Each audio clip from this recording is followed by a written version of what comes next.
listeners. Welcome back to Dragon's Greed Gaming. It is us. I am your host, the Great Unclean One, and you are joining us for our Session 0 of Mork Borg. Yes, we are finally here, ready to delve into the Doom Metal RPG. We've been talking about it for a while. I've had the book for even longer. Books, I should say. I've got all the official stuff here. Oh, most of it. I don't have the icon book yet. But anyway, we're finally doing it. We're finally delving in. So we're gonna play some Mork Borg for the next couple, probably weeks or so. It's not going to be anything nearly as long or epic as Gallows Geist. Probably not as long as Mork's Mad Boys, but we are going to do a little bit of a campaign here, probably until the world ends. So if you want to hear more about Mork Borg, be sure to check out our previous episode where I just talk a little bit about the game, kind of the feeling that it has, a bit of an OSR type game, and what to expect in this. This is not your everyday RPG. The D&D this is not. This is dark, gritty. You are meant to die. The world is ending, and the rules are mostly there just to give you some suggestions. So hopefully we will not get bogged down in any of that stuff and just be able to do some goofy, crazy shit. So, but as always, be sure you stop by our Facebook and follow us there for all the latest news on the podcast. Stop by the Patreon, where we've got a couple different tiers of things you can check out. If you want to help support the show, you can do it that way. Throw a couple coins in the Dragon's Hoard. Or check us out on YouTube, where we finally got real video content out. Or check us out on... what else do we have? Oh, on Spreaker, where we host the podcast. Or stop by Apple iTunes or Apple Podcasts. Give us a like, a follow, subscribe, leave us a review. That helps us grow the channel. You know all the things out there, listeners. Been doing this for a while. So, enough of that. Let's dive into our cast of players. We've got a bit of a roster change from Blade Runner, going back to our four-man crew that we had in Mork's Mad Boys. Matt the Frog is not here tonight, but he will be joining us next week, so he will be one of our four players, and then we are going to welcome back to the show Mr. Johnny American Reliable himself, Sean, Kyle the Redbeard, and our good friend Eric, all the way from the Lone Star State. So Eric, welcome back, man. We missed you for Blade Runner. I hope you had some good time off. Yeah, a nice little break. I hope Blade Runner was a fun campaign. It was fucking awesome, dude. It's a great time. I loved it, man. The game is great, the system is great, and I really enjoyed the finale. I just finished editing it this week, listening to it, and I think it turned out pretty well. The final confrontation, I think, was memorable, to say the least. So, good. Yeah, what have you been up to? I was out in Arizona for a little bit for my sister's wedding, and I've just been kind of recovering from too much family time. Ugh. Older or younger sister? Younger. She's our youngest. Gotcha. And where was the wedding at? She wanted to have it out in Arizona, which is. Does she live there? Nope. They're all still in Illinois. They just decided they wanted a desert cactus wedding. A destination wedding in Arizona. Okay. Yeah. I'm gonna say what the fuck's out in Arizona, but Nothing. Yeah, like a desert. There was nothing there. Pretty sure you could find some cacti here in Illinois, but whatever. All right, moving on. The Redbeard is back, and what do you got going on, man? What have you been up to? I just got back from driving from the Florida Keys again. Oh, you got the car now? Yeah, drove my dad up first with his car, then went back down, got my own, and yeah, I'm very delirious, but happy to be here. Excellent. We're happy to have you. I think this game's going to be right up your alley. Oh, the 13-year-old Kyle in me is throwing up the horde right now. Excellent, excellent. And then my good friend Sean, Mr. Dependable, Mr. Reliable. What is up, buddy? Not much. Yeah, so I've been doing a lot of painting, as the audience might know, and so I ordered a bunch of paints, some Games Workshop paints. So I got those actually arrived today, so gonna pop those open probably tomorrow and start testing them on the old Tomb Kings models and see how they look. Okay. I see. Got a bunch of reds and some washes, so kind of excited to test them out. Yeah. Excellent. Yeah, I got a little bit more work done on those Chaos Nights today. I spent most of this week editing because I had to do back-to-back episodes, and the finale of Blade Runner was almost 4 hours long, so that one took a couple nights. But yeah, I'm getting through them. They're dragging. I did start building the Chaos Hounds this week, so that was good. If you count building 1 of 10, then yes, I started building them. I mean, it counts. It does, yeah. And we're getting there on those nights, so sooner. But man, I'm starting to realize they have like so many little details aside from like the regular stuff. It's like, oh, there's like a pair of like severed hands or like skulls hanging from the horse, and it's like, ah, more shit I gotta fucking paint. Yeah, some details. Yeah. So, all right. What else? What else we got going on? Well, I'm the Great Unclean One, so you can probably hear me typing in the background here. And I am your host, and I will be the GM once again. There's no fancy name for the GM in this game, at least not that I've seen. Although I guess we could go with DM, and I could be the Doom Master or the Death Master, because that seems fitting for this sounds game. Pretty lit, actually. Yeah. Doom Master. Well, you heard it here first, folks. So, we are going to be playing Mork Borg, which is best described as a Swedish doom metal RPG. The quote on the back of the book is a doom metal album of a game, a spiked flail to the face, rules light, heavy everything else. If you haven't heard about this game, very quickly I will tell you it has kind of blown up on the scene over the last couple years. Probably not something I myself would have ever really come across unless I had been doing this show and really branching out into other games. It took the Ennies by storm, winning a ton of awards and getting a shit ton of nominations. It is the smallest, unassuming book, but its bright yellow cover will draw you in, and it's got some of the craziest artwork. And the guys that designed the book talked about how they just threw all the rules for graphic design out the window and went to town. This book has like, I think, over 100 different fonts in it, and it's just fucking awesome. It is very much meant to be part of the OSR, the old school revival or old school renaissance in the RPG world. So it's harkening back to the old days of simpler times with simpler rules, less convoluted meta plots, and giving freedom back to the players and the GM in the sense that there's some basic rules here to get you going, but the GM is encouraged to rule stuff on the fly. The game has tons of charts and tables to roll on to procedurally generate things. Everything from plundering a corpse to the name of your character, occult treasures, mishaps, the reaction of someone you meet in the world, all sorts of stuff like that. So, and most interesting is that this is pretty much a player-facing game, in that the players pretty much do all the dice rolling. Even when monsters attack, it's the players making defensive rolls rather than the GM making an attack roll. So it's going to be different. It's going to be interesting. This is definitely a game where death is going to happen. This is like being level 1 in D&D, and worse than that.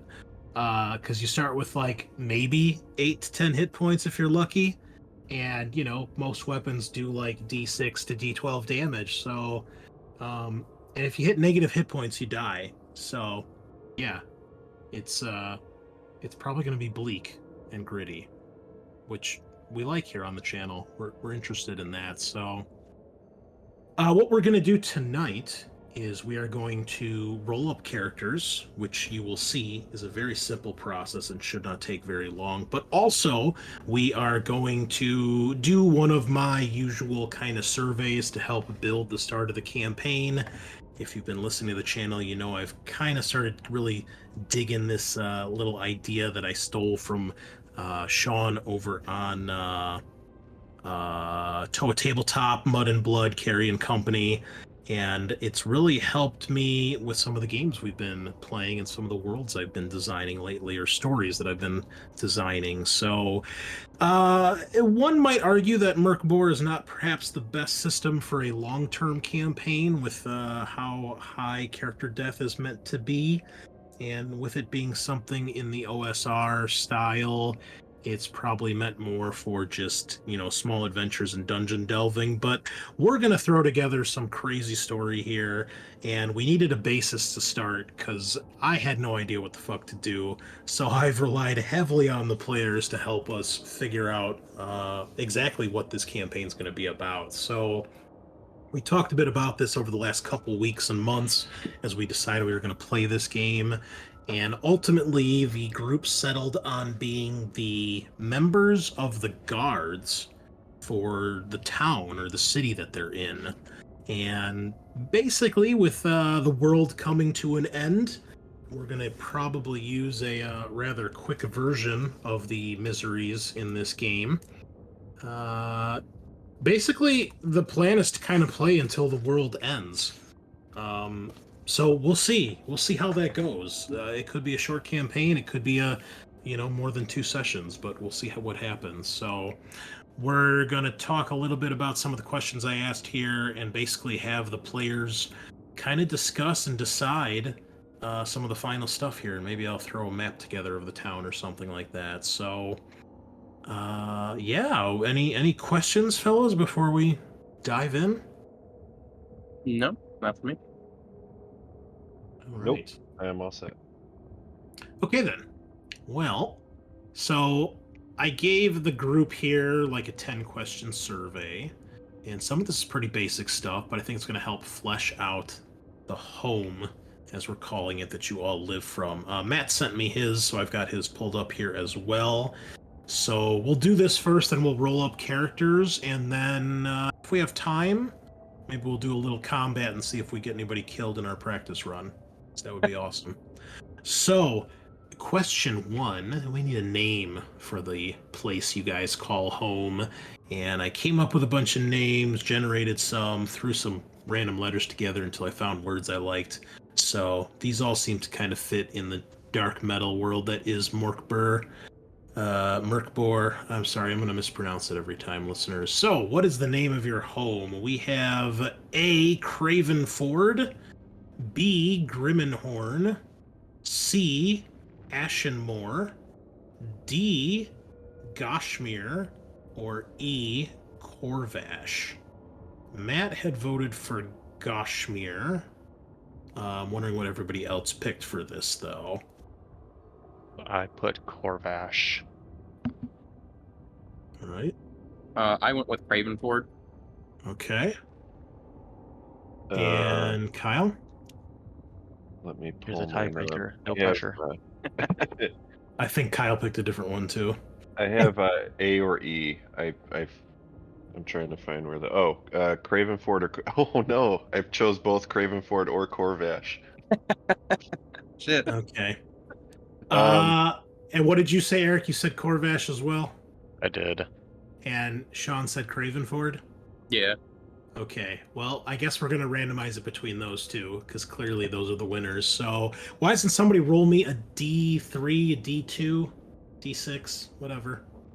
A high will be Corvash, and low will be Cravenford. Eric, do you want to roll? Oh, you did? Sure. That was from earlier. Oh, yeah, okay. Okay, we have a 3, so Cravenford it is. All right. Question 2, how big is your home?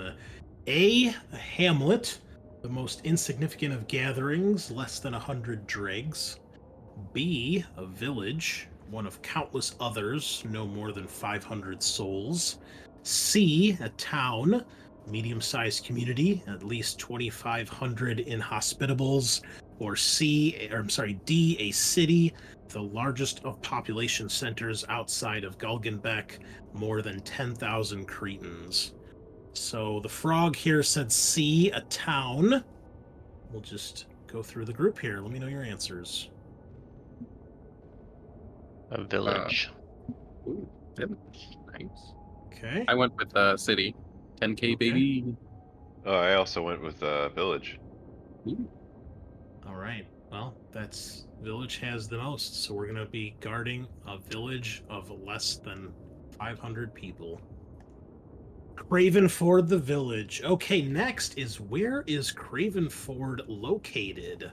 A forgotten nook in the Valley of the Unfortunate Undead, under the dark forests of Sarkosh in Tfayland, atop a windswept plateau in the Eastern Peninsula, along the bleak gray coast of the wasteland, among the desolate peaks of Bergen Crypt, or on the ice-racked plains of Kyrgyz.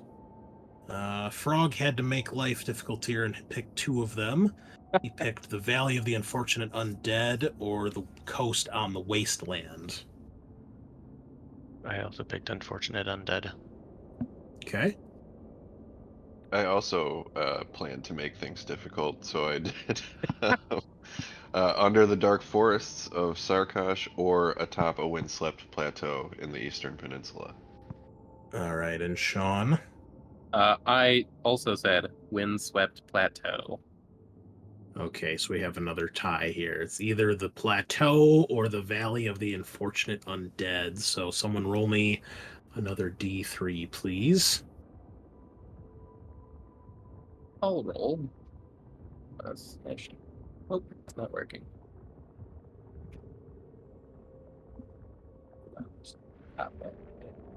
Oh, you might have to reset your dice so nice stuff, but okay, a 4. We will be on a windswept plateau in the Eastern Peninsula. Excellent.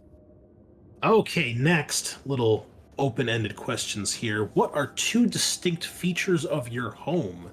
This could be a geographical or physical feature, a strange custom, unusual law, bizarre architecture, local flora or fauna, odd weather, etc.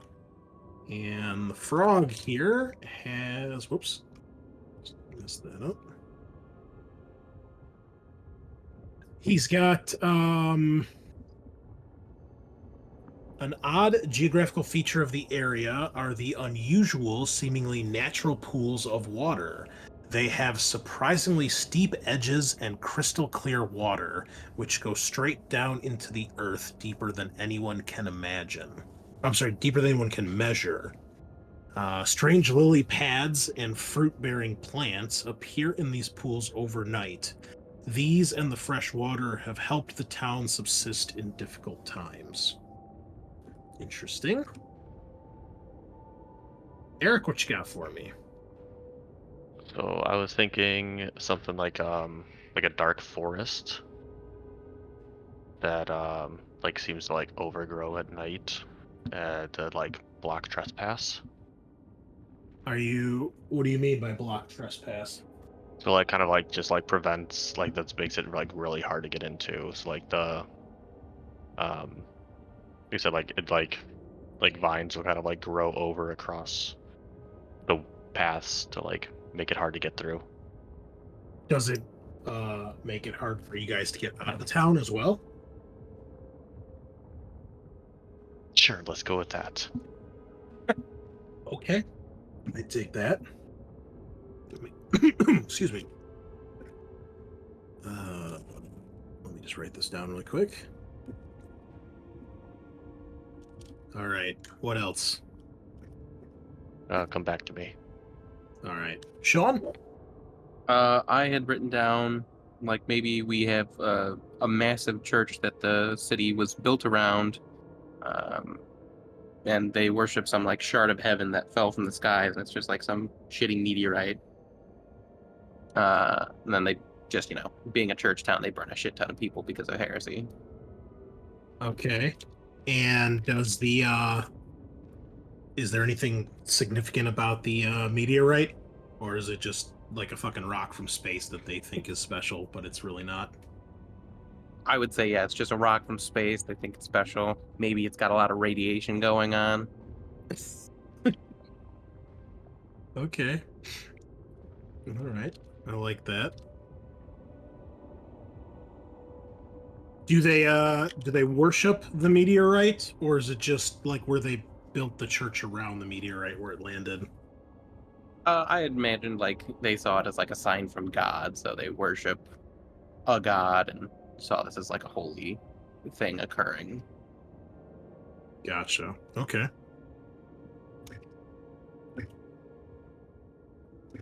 All right. And what about your second one? With them burning heretics was the second one. Oh, okay. Just Okay. considering like anything outside of their very strict religious beliefs, sort of like I guess like an inquisition. They just go around bagging and tagging people. And what do they burn people for? Being heretics? Pretty much anything that just gets their goat going. They're just Mhm. super hyper religious. So Okay. almost like the witch burnings of the Salem witch trials and stuff like that. Right. Okay. I dig that. Did you have any idea for the god that's worshipped at this temple? No, I had not thought about that. Okay. That's all right. Okay. And Kyle, what about you? Yeah, so I have the idea that like a local root is used for habitual drug use for like religious rituals and occult practices. There's a lot of occult activity in this town. Yeah, I think it's all coming together. Yeah. and the other one was that the main building in the village, like whatever it is, like town hall or whatever it is built out of a hollowed out mega tree that used to be like almost fantastical in this land, and since it died, it's been like hollowed out and pilfered for resources. Interesting. I like that a lot. Okay. What did where did frogs? Okay. Perhaps the town center is the church, and it's been built in the hollowed tree, which was hollowed because of the meteorite that crashed through it. Ooh, okay, yeah. Look at that. The story tells itself. Here we go. Okay, what do we have next? Was that everything? Did I miss anybody or anything? No, I think we got all three. Okay. Frozen. All right, question 5. Who is one NPC that lives in your home? Where do they live? What do they do? And how do they act? And we will go with what Food came up with here. He's got a guy named Old Bartok Marlowe. He's a retired sailor from the coastal area of the wasteland, and he is frequently trying to implement old superstitions of seafarers in the town. Mainly, this includes giving up fishes and harvested food as a sacrifice to ensure the powers that be will bestow even greater bounties in the future. But in comfortable company, his pitches can take a more sinister bent.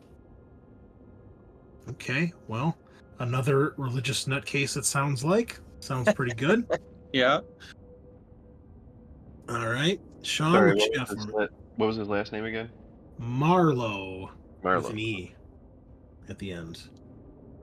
I thought up Svendal, a beggar who roams the streets, praying and worshiping at all hours of the day, almost like a doomsayer or a flagellant from fantasy, just constantly yelling out at night at all times, all hours of the day.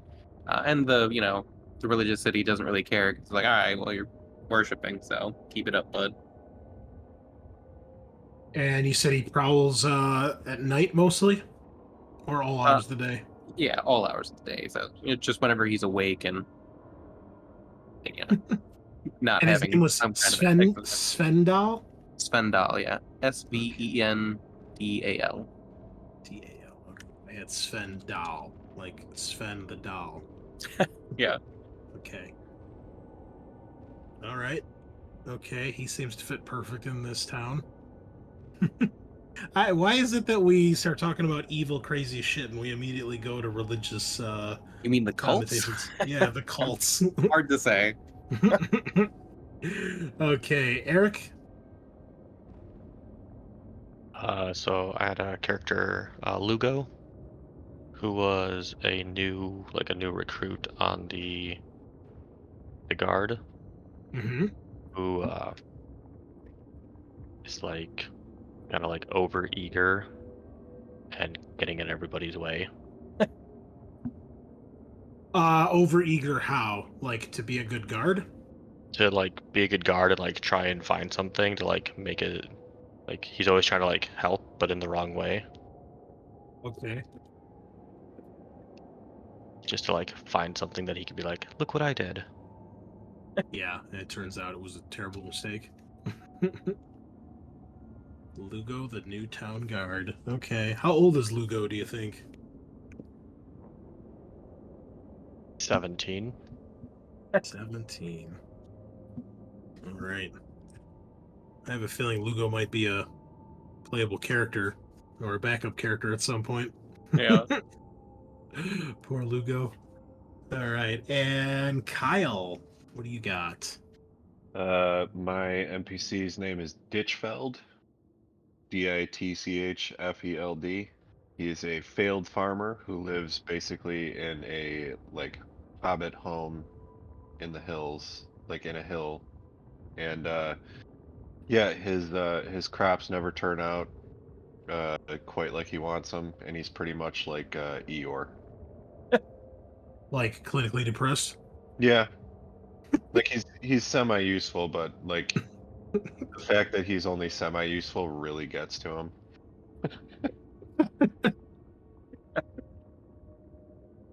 Okay. Well, living in a town like this, I wonder why. Yeah.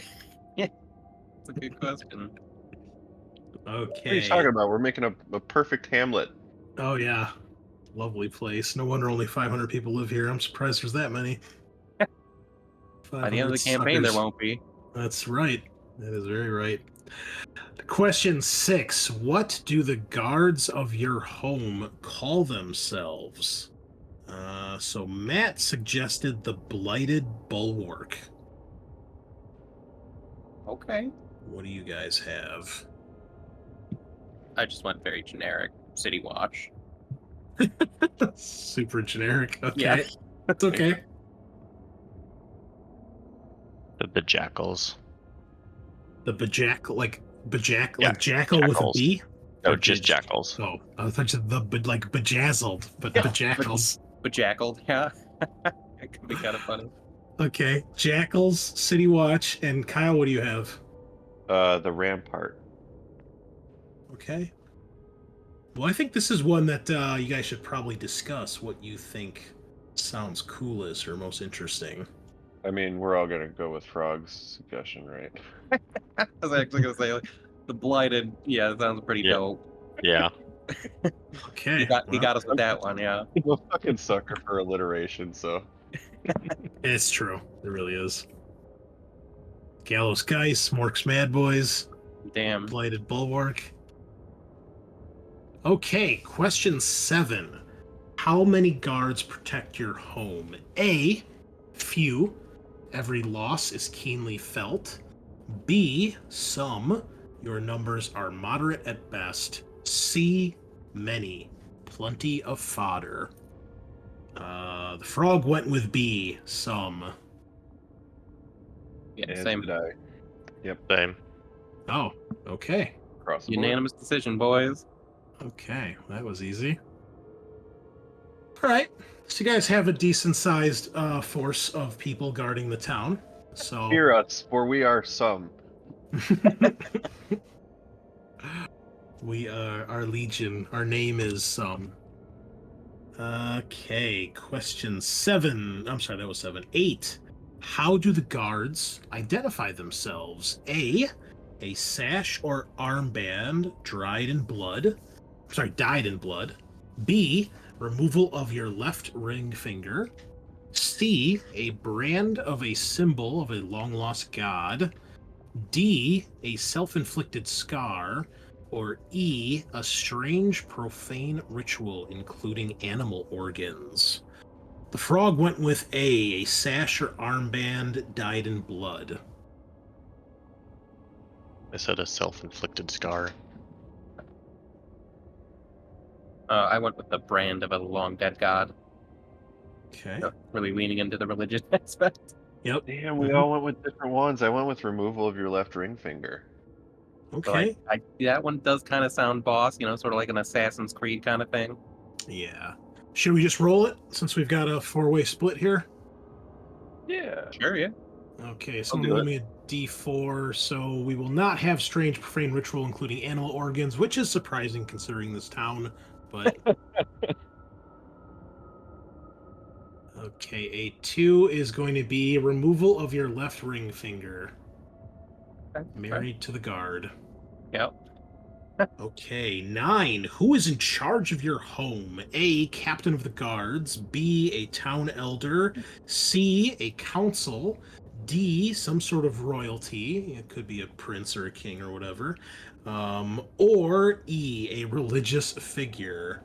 The frog went with a town elder. Captain of the guards. I can guess what Sean's is. You would be right if you guessed religious figure. Hope Squad. And Kyle? I went with religious figure. Okay. Well, I think given where we're at, we'll go with that one. I'm willing to bow to that. And finally, 10. What is the preferred method of punishment in your home? Hanging, beheading, burning, drowning, or draw and quartering? Matt has, not only does he give me an answer, but he gives me a description. Technically drowning, the guard near the valley are familiar with the undead and will tie stones to the body and feet of the convicted and toss them into one of the impossibly deep pools.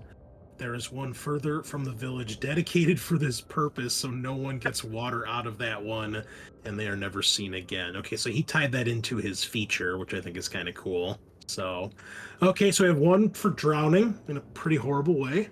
All right. I had beheading. Okay. I went with burning. I was gonna say I can guess Sean's. All right, and Kyle. Yeah, I went with burning, but I really like that tie-in with the pools. Yeah. We want to add the pools and then just drowning be the one. Okay. Yeah. Yeah. Well, all of your features will be part of the town. We're not gonna just pick one. So Nice. Yeah, I like that. Man, Matt's on a roll here tonight. Look it. He can be the GM next time. With this. Yeah, the Doom Master. Mm-hmm. Okay, so there is our village.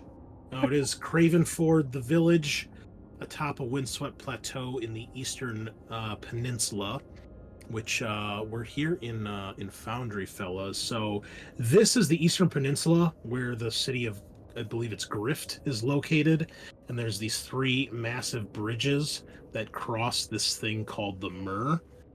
So that is tokens, Chris. Oh, no, you know what? What we need is to not have vision. That's what we need. Gotcha.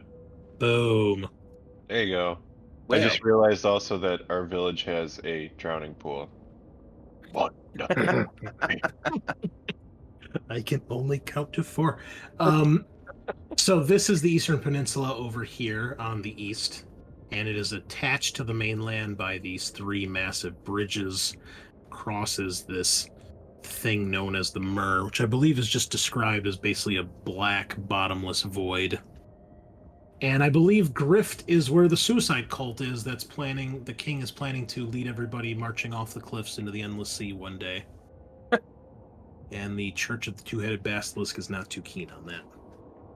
So, yeah, so you're somewhere on this bleak peninsula atop a windswept plateau. And you are led by a religious figure who obviously leads out of this weird, strange church that is made out of the hollowed out ruins of a massive megatree, which has become hollowed out by the meteorite that landed, and thus where people built the church. Wonderful. I can see nothing going wrong with this. Well, that's Mork Borg, so. Yep. Is there anything else anybody wants to add to this town? Anything you think that we need? Any important features or things we should know about before we move on? No. I don't think we're good. Okay. Well, if you do think of something, please let me know. But this is good to get us started, get a little idea where we're at. So, just a fun little thing I wanted to do, listeners. I thought this would be a cool way to get us started. So, yeah, they are town guard. They are obviously protecting the town against whatever happens, and this will give them kind of a tie-in reason for why they're working together. And more importantly, it'll give us a pool of people to draw from when people inevitably die. So, and there's a moderate amount of those to draw from. So well done. With that being said, we shall move on to the character creation, which again is very simple in this game. So we are going to use the optional rules for classes, as I think most people do when they play this game, because the classes are just so fucking weird and cool. But this is very, very straightforward. So we are going to randomly generate classes, though, and we're using the classes out of the main core book and also out of the, I believe it's the Heretic book, which adds another 2 classes or so. In total, we have 12 classes that I believe are official in one way or another. So I'm going to let you guys each roll 3d12 and let you pick one of those 12 classes. This way you guys can discuss if you want to kind of try to plan a rounded party in some sense. Not that this is anything like D&D where we have a healer and a fighter, but you know, if we don't all want to be gutterborn scum, then you know, or if we all want to be that, we can. So everybody roll 3d12, and then basically just top to bottom in our classes folder, Cursed Skinwalker will be 1, going down to Wretched Royalty, which will be 12. And just let the listeners know what you rolled, and then if you guys want to start looking at what those are, if you have any duplicates, you can re-roll. How are you guys getting doubles already? Oh my god, you guys suck. The worst. Every player rolled doubles. You guys King shit, boys. Yeah, boy. On 3d12, I rolled a total of 4. Nice. I just want to say 1, 1, 2. Great. Hopefully you don't roll that for your stats. Yeah. That would be really bad. 1, 2, 4. Okay, so Sean, you've got Cursed Skinwalker, Dead God's Prophet, or the Fanged Deserter, my personal favorite. I don't know. Can I take a look at what they do? Yeah. If you, in each of those folders, the very top entry says class and then the name of the class, and that will basically explain. If you click on the details tab, it'll give you the background fluff. It'll show you what you roll for your stats, your weapons, equipment, and such. And under abilities, it'll tell you what your special ability is. And then all of the classes have some things that you roll to kind of dictate your background and some of your starting abilities or gear. So, for example, if someone were to be the Wretched Royalty, they roll to start with a special piece of equipment or a follower. And then in the case of this class, they have another table that says things were going so well until, and then you roll a dice, and it kind of gives you a very, very basic backstory here. So maybe read the details first, and then you guys can go from there. Eric, what did you roll for your 3? 6, 8, 11. Okay, so if you want to write these down. 6 is Gutterborn Scum. 8 is Occult Herb Master. And 11 is the Shedding Vicar. I have no idea. I think the Shedding Vicar gets to, like, rip off pieces of their flesh to, you know, do things. Yeah, I'm pretty sure that's it. Kyle, how about you? I have 10, 4, and 12. 4 is Fang Deserter. 10 is Sacrilegious Songbird, just kind of like a bard. And 12 is Wretched Royalty. We rolled almost every class. No pale one, though. That's too bad. So yes, again, just open the folder for each of those classes. The first entry should say class and then the name of the class. You click on that.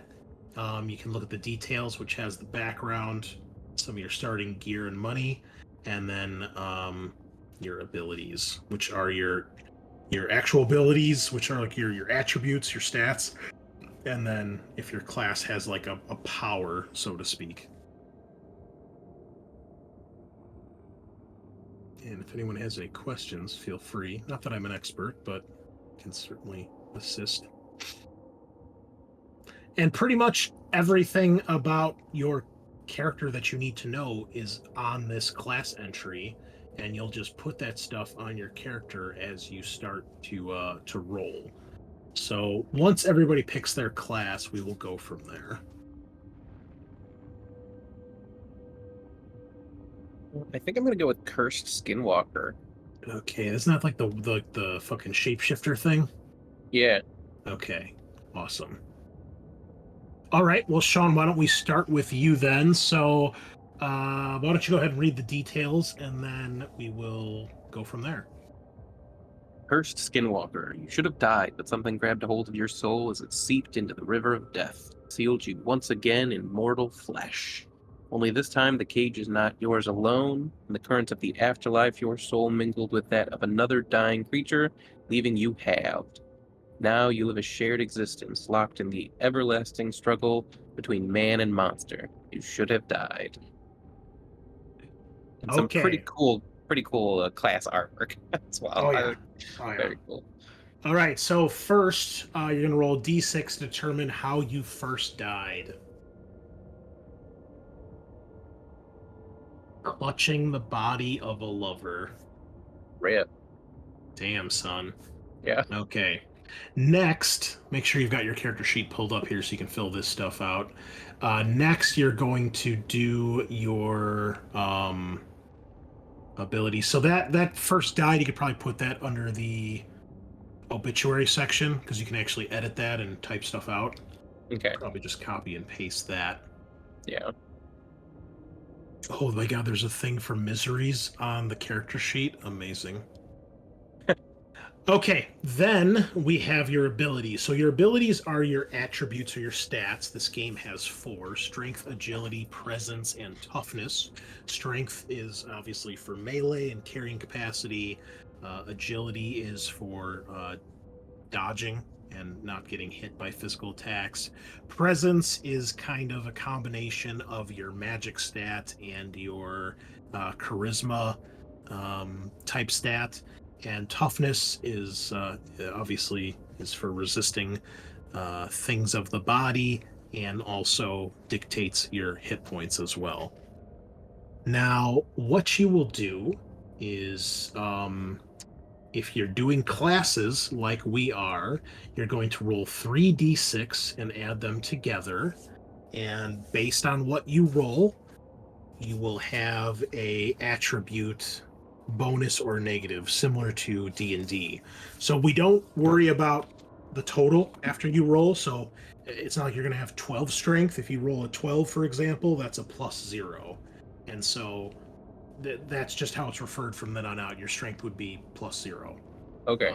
And then these negatives, positives, or zeros are added or deducted to that roll when you make that particular thing. And then, depending which class you pick, most of the classes will have a slight modifier to what you roll for specific stats. So we can see here you have a weakened mind, so you roll 3d6 -2 for your presence. So your presence is probably going to be shit. But Yeah. you, with bestial instincts, you roll 3d6 +1 for strength and toughness, and then your agility would just be a straight 3d6. So we'll just go down the list here. Strength is 3d6 +1. Okay. See if this works. Oh, Oh, it's so bad. okay, that was 4, what 1, 1. so Total is that's- 6 plus 1, 7. Okay, so your strength is -1. Oof. So these will be anywhere between -3 to +3. So it could be worse. Okay, that's fair. So basically, anytime you make a strength test, you just deduct 1 from your die roll. Very simple. Okay. And this game uses d20s, so it's roll over. Usually, a typical task is a DR, a difficulty rating of 12. So you got to roll 12 or higher on a d20. Okay. So, okay. Next, your agility. There's no modifiers here for your class, so just straight 3d6. And if you want to follow along at home, players or folks, this is page 26 of the rule book. I don't know if I have a chart in here or not.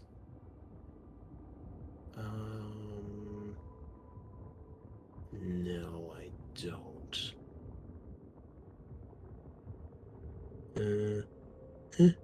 No. Okay. I'm sorry. What'd you get, Sean? A 12. 12 is +0. Okay. I'll just leave that one. Yeah, you gotta get a 13 or higher to get a bonus. So, Oof.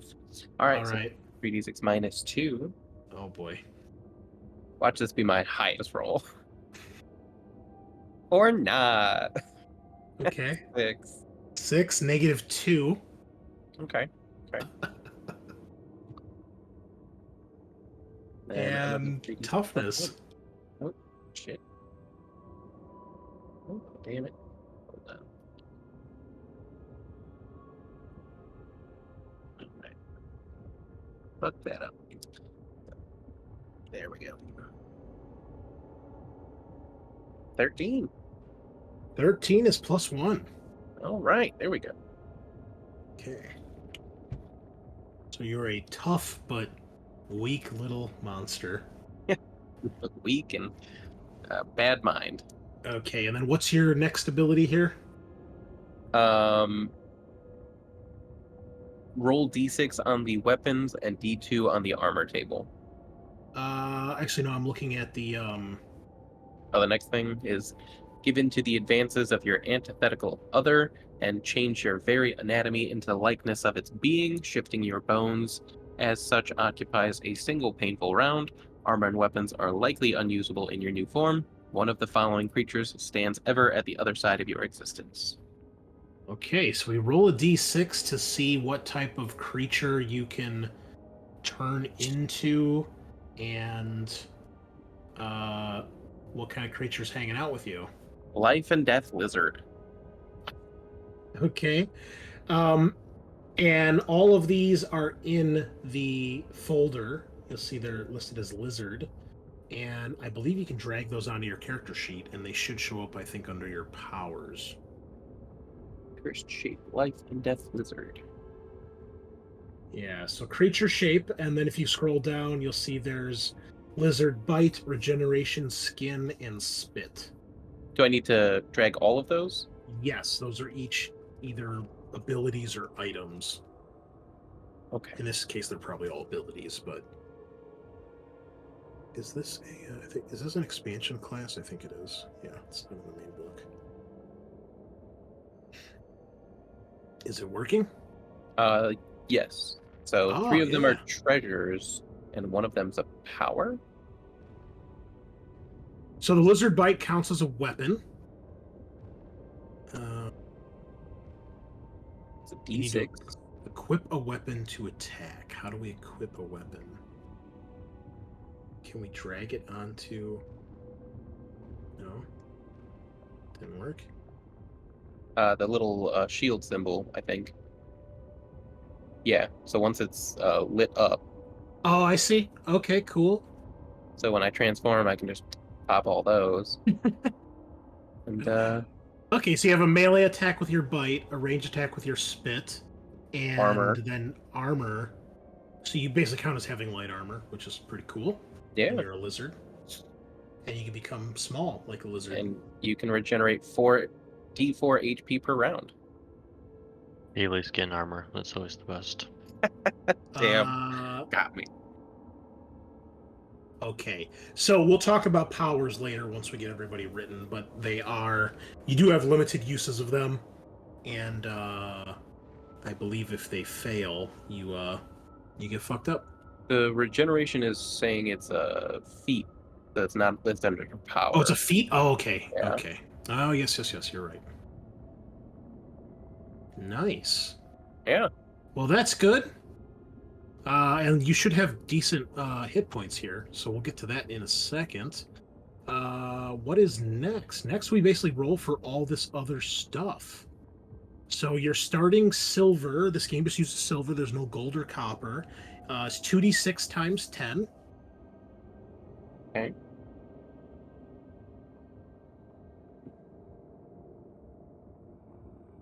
$40. Okay. You have 1d2 omens, which are this game's version of metacurrencies. They allow you to do a variety of things. Oh, it flips a coin. That's cool. That's Okay. 1 omen. Okay. Amongst other things, omens allow you to re-roll. I think you can also use them to get bonuses to your rolls as well. So, and I believe they are daily. So, most classes I think get between 1 to 3. So, not very many, obviously. Your hit points: 1d8 plus your toughness bonus, if any, or minus your toughness negative, if any. There we go. Max 9 health. HP. 9 hit points. Oh my goodness. Okay, and then you get to roll on the weapon and armor table. So if we go to the rollable tables here, Sean, we have a few things to do. Okay, so everybody normally is going to roll a few things here. Let's get to character creation really quick. So there are 3 tables you're going to roll on unless your class tells you to do something different. So let me double check that real quick here. Easier just looking at it in the book so I can see exactly what it says. Okay, so Sean, you're going to roll a D. So you're going to roll on the armor table. Okay. And you roll a D2 on this. I can't change the formula. Oh, I know why. Probably because you need to be an owner, not an observer. Okay, hold on. Let me just start changing all these for you guys. Okay, you should be able to do the armor one now. Okay, yeah. 1d2. Roll. None. No armor. Okay, nice. Sounds about right. Let me just finish with this other one. Okay. And then you will roll a d6 on the weapon table. I think there's 10 weapons in total, so maybe I'll start with a bone. Sword. Sweet. You should. Can you drag that onto your character sheet from there? Yes. Oh, nice. Look at you with a sword. The best. Okay, and then finally, there are 3 tables we roll on for your basic starting equipment.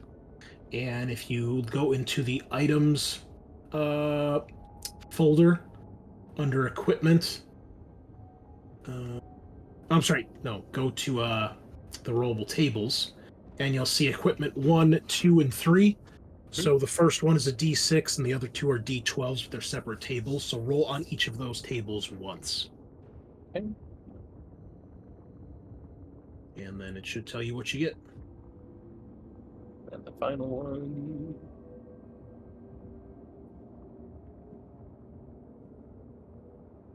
Small wagon. What? A magnesium strip. Okay. And a toolbox. Okay. I mean, the wagon might be helpful. Yeah.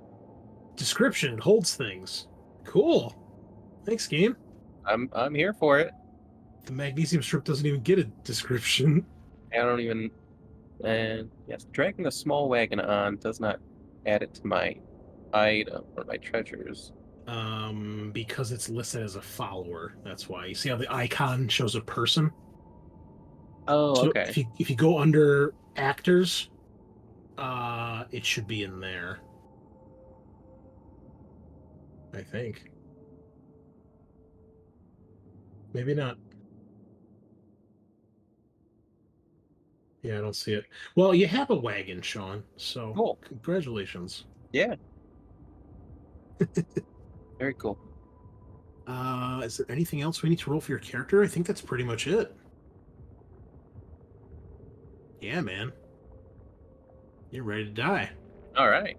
Live and large. All right. Do you have a name for your cursed skinwalker yet?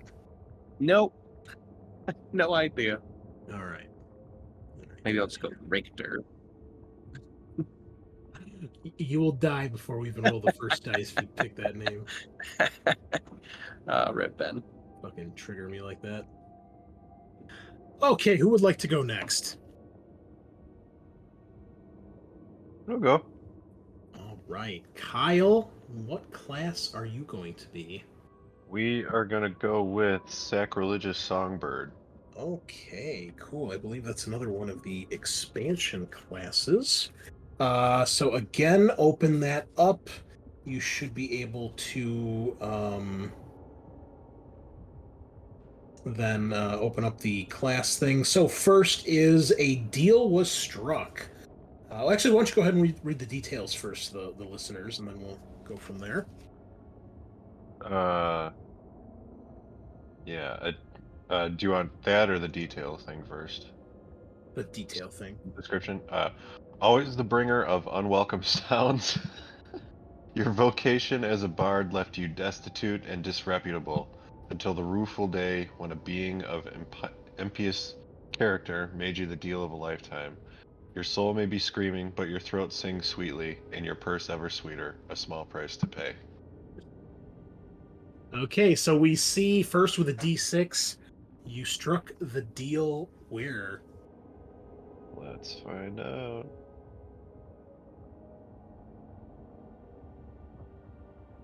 Hiding from guards in Galgenbeck. Okay, Galgenbeck is like the capital city, so wonder what was going on down there. Okay, and next we have your abilities, your stats.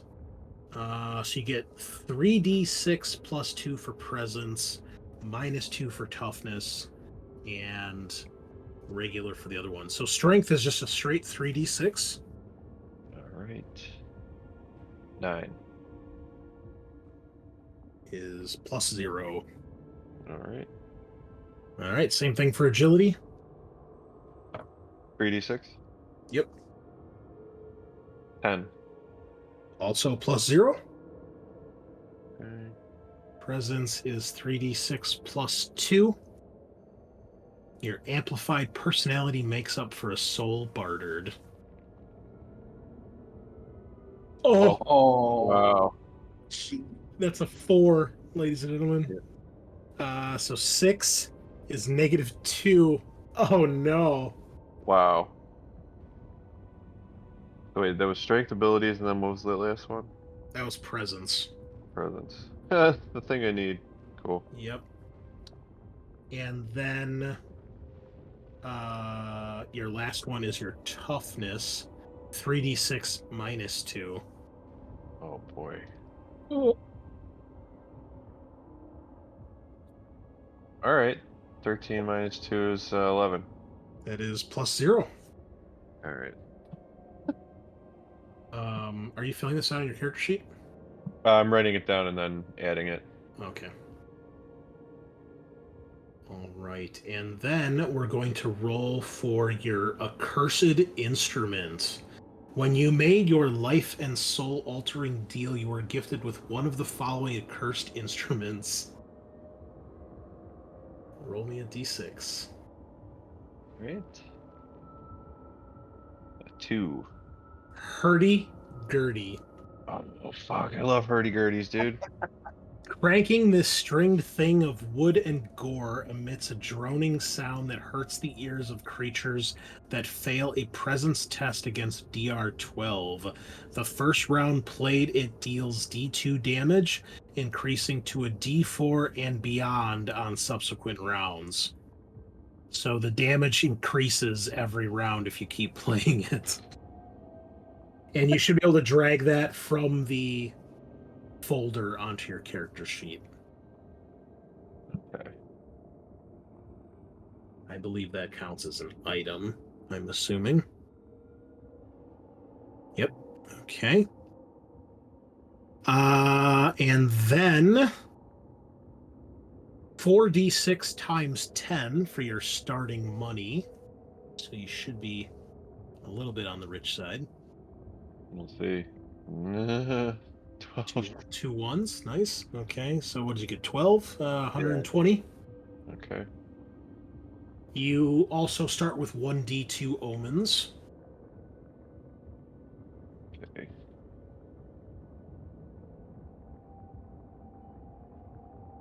One. Okay. Your hit points are 1d6.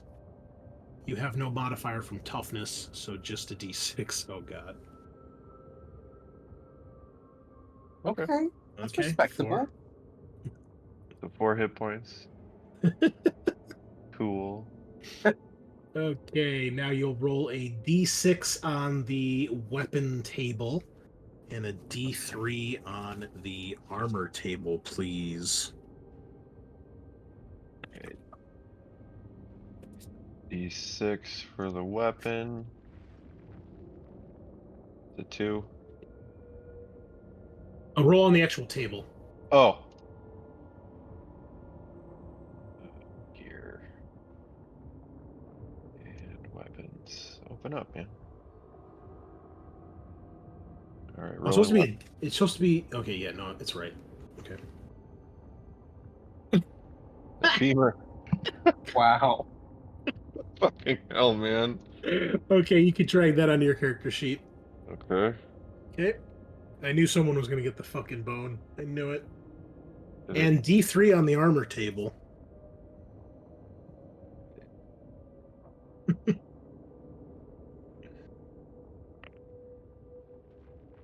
Nothing. Okay. None. And Oh, finally, you'll roll on each of the 3 equipment tables once, please. Okay. Nothing. Jeez. What the fuck? Oh, you got a scroll? Oh, Whoa, shit. what? Death. All creatures within 30 feet lose a total of 4d10 hit points? What? Bro, that's amazing. Oh, wow. Definitely just call a meeting at town hall and kill everybody. Damn. I will point out that you guys do count as creatures, so... Yeah. So an unclean scroll is basically how magic works in this game. You should be able to put that on your character sheet as well. Mm-hmm. And then, Equipment yeah. tree. Yep. Okay. Roll. A tent. Something actually useful. Okay. Cool. Alright. So you guys will see on your character sheet on your treasures tab, it does show your carrying capacity. I believe it's 8 plus your strength bonus, if any. So that would make sense because you don't have a strength bonus, Kyle. So 8. Again, this is very simple rules. So yeah, your tent is one item, your hurdy-gurdy is one item, so on and so forth. I think all you need to do is put your money on your treasures tab, and you might want to put where you struck your deal on your obituaries tab, just so you have it listed. Right. Otherwise, What was the roll right before my omens? That I rolled a 4. your on? money. Oh, so that was okay. Yep. That was 120. Okay. And that looks like it's everything. All right. Okay. Do you have a name for your Cretan yet? No, I gotta think about that. All right. And finally, on to Eric. What class will you be gracing us with? Oh, I chose the occult herbmaster. Okay. I haven't read this one, so tell us, what do the details say about this one? That's some great artwork, whatever the fuck that is. Born of the mushrooms raised in the glade, watched by the eye of the moon in a silver black pool. Sounds like a weird ass druid or elf. Athenara has returned. Okay. Tough as wood, roll 3d6 plus 2 toughness. Low in protein, 3d6 minus 2 strength. You carry a portable laboratory and continually search for frequently expended ingredients. Daily, you have the materials to create 2 randomly determined decoctions and can brew a total of 4d4 doses. If unused, they lose vitality after 24 hours. Interesting. Okay. So first, let us roll a d8. So this is probably raised in, but may also come from. And then roll a d8 to see where you're from. Or where you were raised. Probably raised in a little witch's cottage in Galgenbeck. Okay. And then we will roll for your stats. So your strength is 3d6 plus 2. Oh, Broly as fuck. Holy shit. That's as good as it can get. Plus 3, Eric. You are the strong man. Oh wait, my strength is -2. My toughness is +2. Oh, I'm sorry, I was looking at toughness. Okay, well, you're Broly as fuck. Plus 3. +3 to Your toughness. toughness. Yeah, so just put that in the box. So if you ever have to make a toughness, if you ever have to make a toughness roll, you add plus 3 to the roll. Okay. That's the TOU at the Yep. bottom. Yep. Okay. I love the Gothic lettering, but all caps is very hard to read some of this stuff. Yeah. Okay. And -2 for strength. You got it. Oh, I see. You guys can actually drag the class thing from the folder onto your character sheet, and then it'll change the class name underneath your character name on your character sheet. I don't know if that does anything else. No, I don't think so, but yeah. Oh, it just like adds all of their equipment and stuff too. Just It didn't for Eric, but maybe because this class is different. I don't know. Okay, what'd you get, Eric? 8. 8, -1. Not awful, considering that's technically your bad stat. And then 3d6 straight for the agility and presence. Okay, 8, -1 for agility.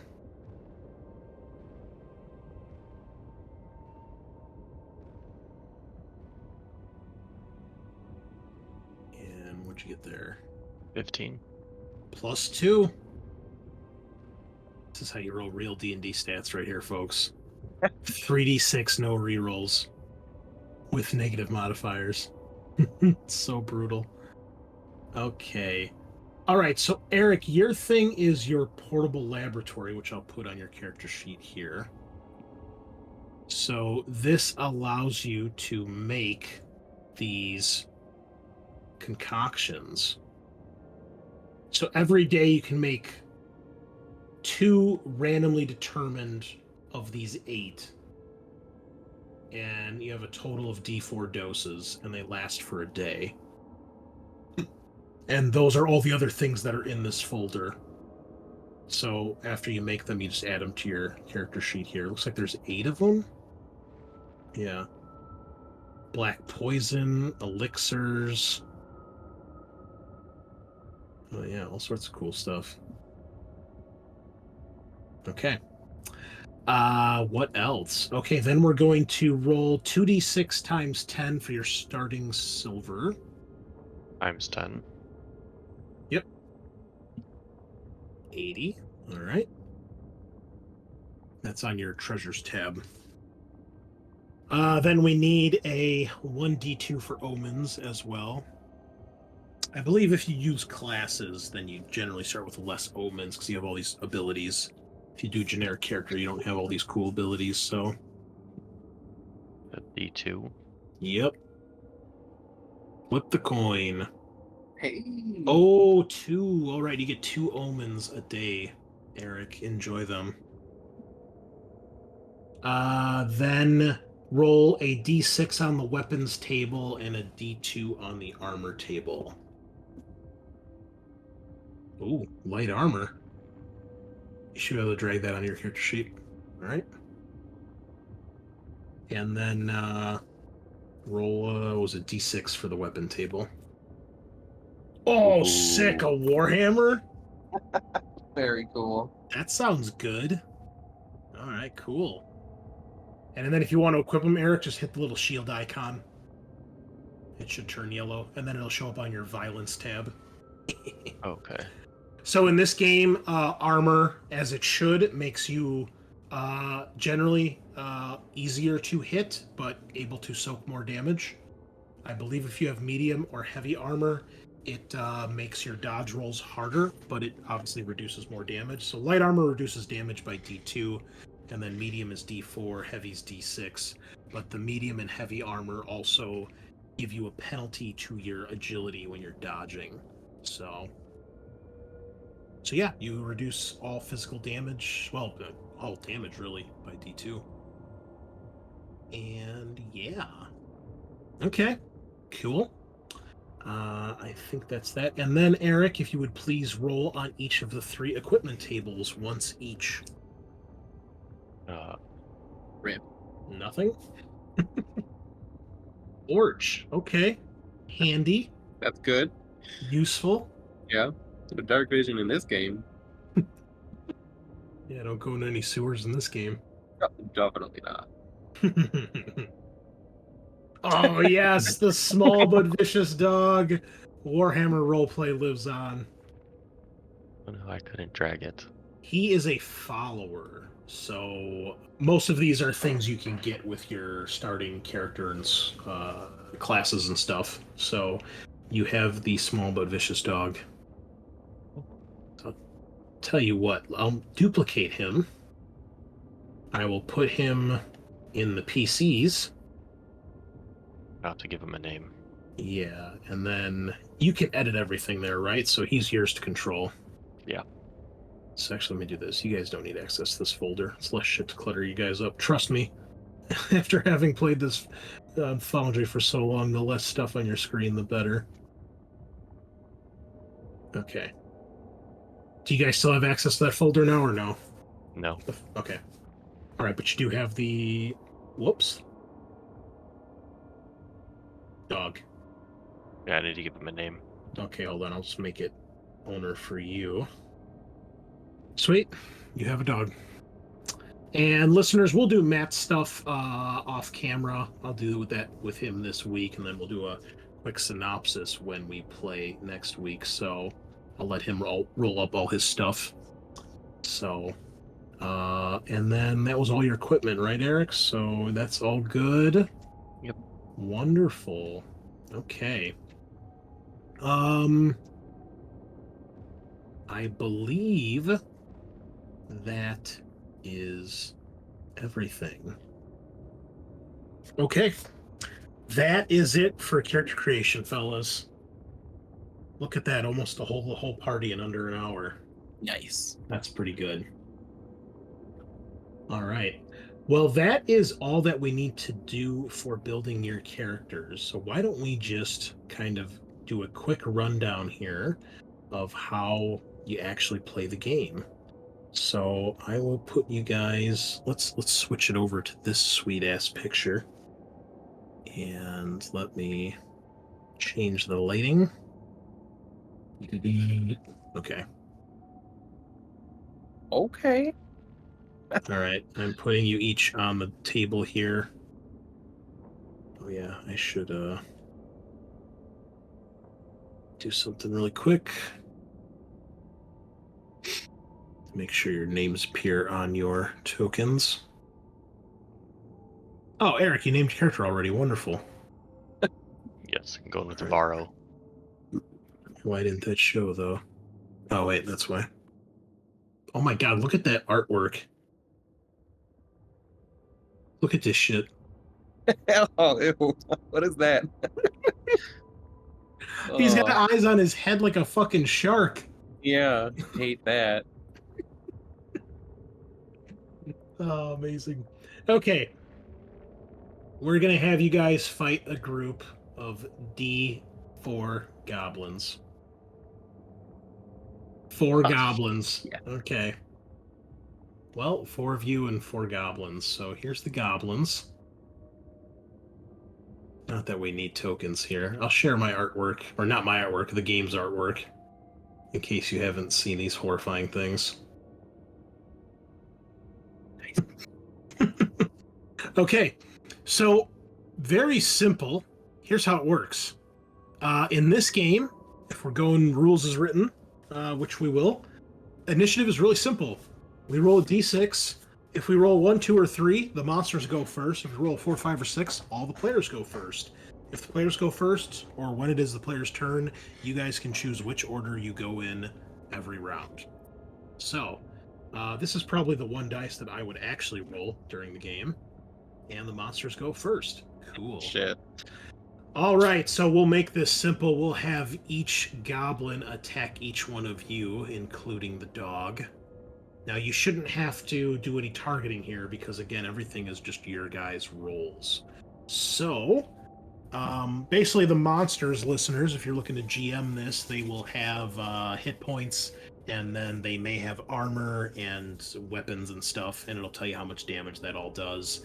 And, you know, if their attacks modify the attack rolls. So in this case, goblins are quick and fast, so they attack and defend at DR 14 instead of 12.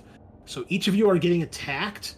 You must make an agility roll at DR 14 to dodge. If you fail, you take damage. If you pass, you dodge. Now this game does have crits and fumbles. So nat 20s are crits, natural 1s are fumbles. And if you look on your violence tab, it tells you if you... Oh, you can just press the defend button. And yeah, Yep. cool. So if you crit while you're defending, you get a free attack. If you fumble, you take double damage. So I would roll the damage, then double it. And if you're wearing any armor, it gets damaged and reduced by a tier. And if it's already light armor, it gets destroyed. So everybody, please give me your defensive rolls. Shit. Oh, it rolled automatically. Oh, Okay. okay. I'm still alive. I don't know how it knows what to roll, but... Is that the normal, or is that the right damage? That's what I'm checking. It is D4. I'm not sure how it knows that, but Well, the What- D4 was just because when you hit the defend button, it says incoming attack, and D4 was just oh, so I need to tell you how much it is. But yes, Okay. it would be 1d4. So you take 6 damage. shit. How much health do you have? 9. Oh, okay, you're fine. Do you have any armor? Nope.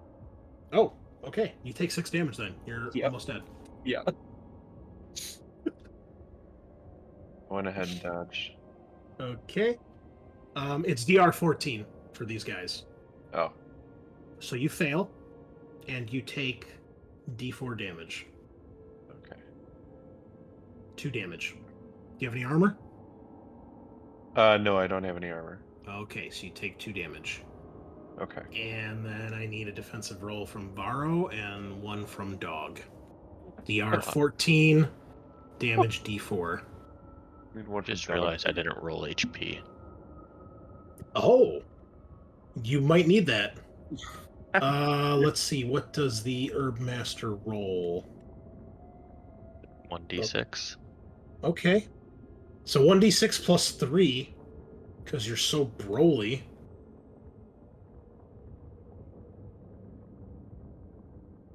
All right. 7. I was hoping you'd match Sean with your d6. That would have been awesome, but Yeah. okay. 7 is still respectable. Yeah. You can take at least 2 hits from these goblins, or at least 1 before you die. All right, so now you would make a defensive roll, DR14, damage D4. ER14. Mm-hmm.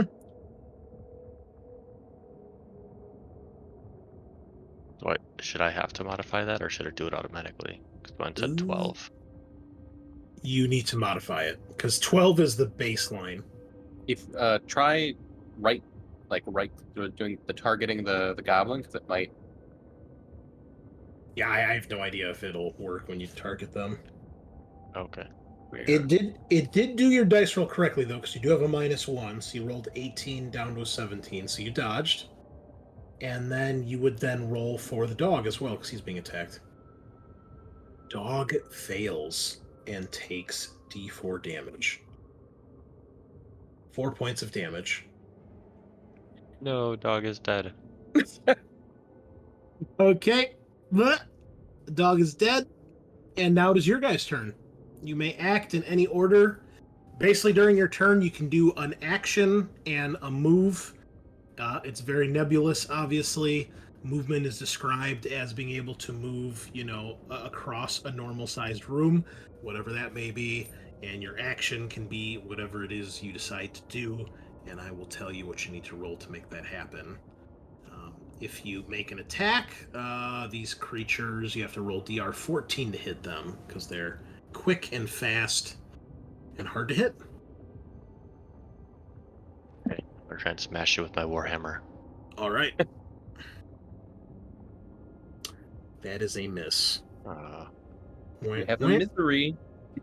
Or an Omen, omen. not a Omen. misery. Not a I don't want misery. those. Yeah, I'm looking up. It's not on the GM sheet here, or the GM screen, which is not great. Well, that's why we have this wonderful little rule book here. Now, Sean, I will point out, since you did roll a critical failure, I believe you can use an omen to avoid that. Oh. So just for actual, gameplay when we get to that point. Yeah, that's a good point. Would definitely want to re-roll that one. Yeah. We forgot to roll for a few other things on your characters. We'll get to that in a second. It's mostly backstory stuff.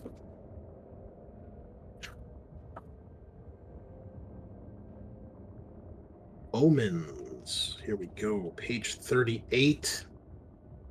Okay. So, omens. Clearly the eyes of other powers are upon you. Eldritch watchers or the tangled fates of alternate worlds. Call it luck if you like. Every class gains a number of omens. When depleted, Roll the class's designated die and regain that many omens after resting for at least 6 hours. You can use omens to do 5 things. Deal maximum damage with a single attack. Re-roll a dice, either yours or someone else's. Lower damage dealt to you by d6. Neutralize a crit or a fumble. Or lower one's test DR by 4. Okay.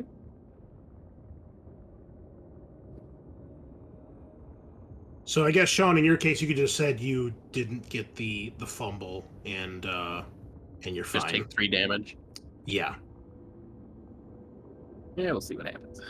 Or you could re-roll the dice. I guess. I think, yeah, we'll just leave it right now. Okay. Alrighty. What are the other 2 of you gonna do? Oh, I'm gonna start playing that hurdy-gurdy, bruh. Okay. And I think so. First off, whoever's in the area needs to do a presence test against DR12. Okay. Well, that's if they- everybody. If they fail it, then they start taking the damage. Oh, shit. I fail.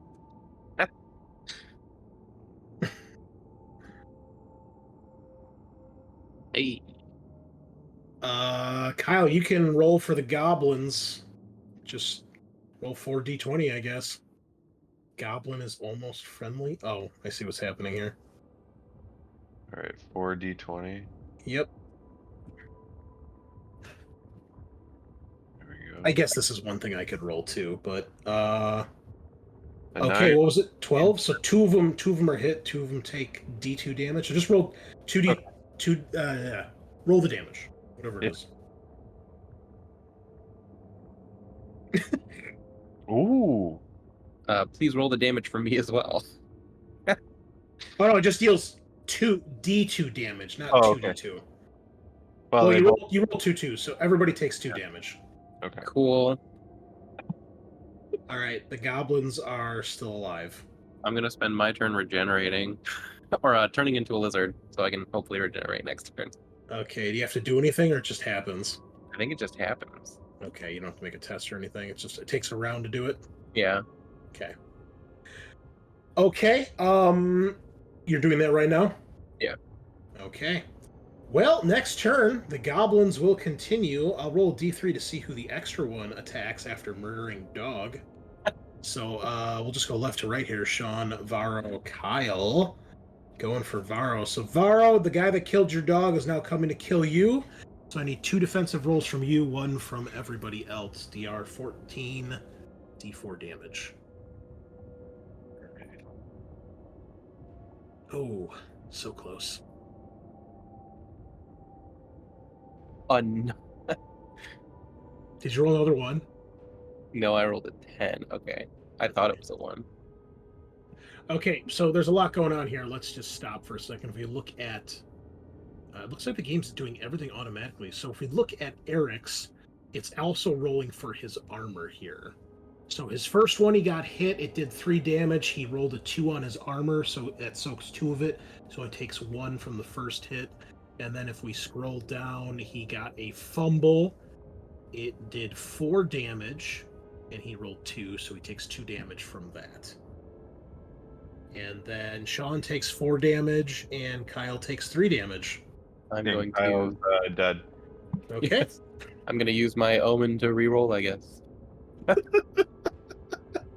So I was just like, hey guys, you know what? Let's break out into a song. And then the goblin was like, no, fuck No, you, it dog. was worse. I'm dead too. It just stabs you in the throat. I'm turning into a lizard. I'm Morbin. Yep. And so then I he, die. he squishes you as you turn into a fucking lizard.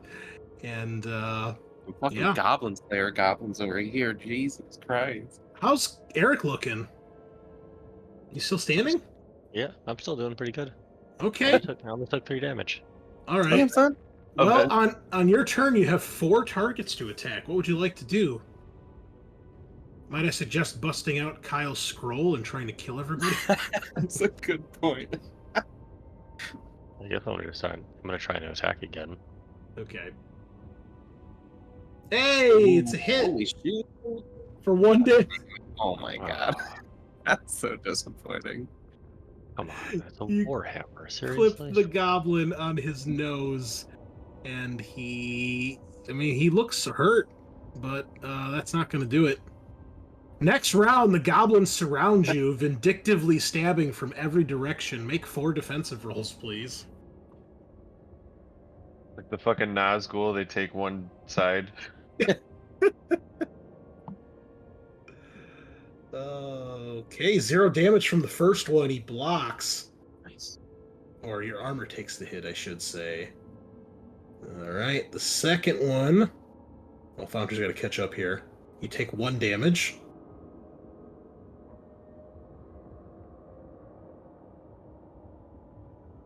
Okay. No damage on that one. The armor is pulling it together here. One Damn. more. Eric's actually our tank. Yeah. Oh, he blocks 2. Oh, wow. You got hit 4 times and took 1 point of damage. That's Holy incredible. Eric might Oh. actually do it. Protect He's this invincible. Okay. I will Would you like to never try to die. smash the one that you I hurt previously? guess. No. That's a miss. Jeez. Okay. 4 more defensive rolls. Jesus. What's up, Kitty? You want to say hi to the listeners? Oh, nat 20. Get that free attack, bro. Damn, son. Here it comes, Voldemort. Come on. Nope, that's a 3. Say hello. And then on your turn, you also... Oh, wait. Yeah, you got to defend. Another point of damage. And... Oh, boy. Oh, man, these D4s are not doing it, though. Yeah. Oh, Oh. oh there Yep, it I'm is. dead. 5 Now I'm damage. Critical failure. That. All right, so that's Mork Borg, ladies and gentlemen. Everybody's dead from 4 goblins. It's not even a fight. This was a slaughter. They just found us lacking so bad and just beat the piss out of us. With their little knives. Yeah, all right, I guess then roll 4 more characters. I mean, you would have a 4th player with you, so hopefully Matt doesn't make a shitty character. So what have we learned? Don't get in combat. Don't We get also- attached. Don't get attached. We also learned that apparently Eric is somewhat tanky. Yeah, Armor's really good in this game. apparently. Which class are you, Eric? You're the Herb Master? Yeah. Wow. It's just because he had. Yeah, that's funny too. He's like the fucking alchemist running Fucking- around. fucking nerd. Yeah. I know. That I'm gonna was- make poisons and stuff. It's true.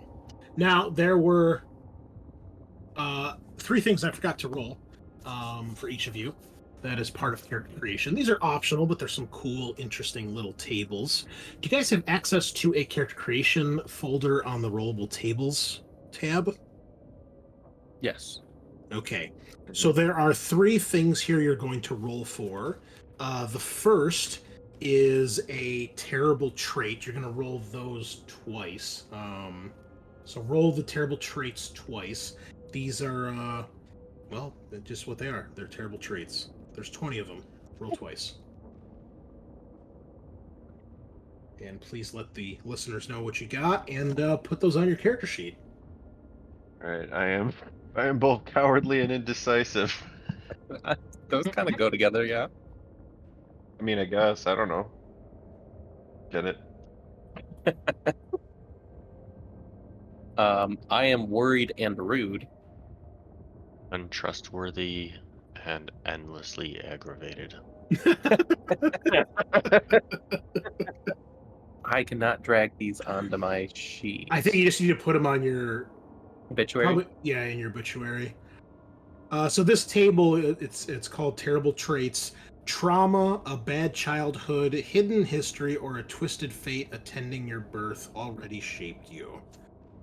Next, we have broken bodies. So this is some sort of defect you have. This is 1d20. Oh my god, I got my ear chewed off. Starved, gaunt, and pale. That kind of makes sense. I was say, isn't your guy like strength Skinwalker? shit? Yeah. Yeah. Peg leg. Oh shit, you got a peg leg that can double as a club. Bro. D6 club, but half move Dude. when using. Oh my god, amazing. All right, and the last one here, which is also D20, is the bad habits table. Kleptomaniac. Oh no. Oh, I'm someone drunk roll- at breakfast, boys. Someone roll 7. Counting on you, Eric. Nope. Talk too quietly. Oh, that's funny. Okay.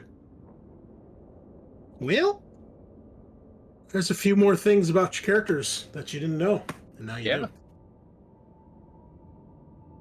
All right. So there you have it, folks. That's character creation in a nutshell. Matt will be joining us next week, and we will dive in to see what horrible things are going on in this little village that we find ourselves in. What kind of terrible things are going to happen to our players? Well, tune in next week to see as we count down the end of the world here in Mork Borg. Anything else any of you fellows want to do, ask, or say before we call it tonight? No. All right. Well, better luck next time. Yeah. Really hope so. Yep. Awesome. All right, listeners, that's all we got for tonight. Short episode, but that's the joy of Mork Borg. So hopefully, at least we won't have combats that'll take fucking 3 hours. That'll be fun. So join us next week when we dive into the dying world. Thank you so much for joining us. We will see you next time. Same place, same time. Nighty night.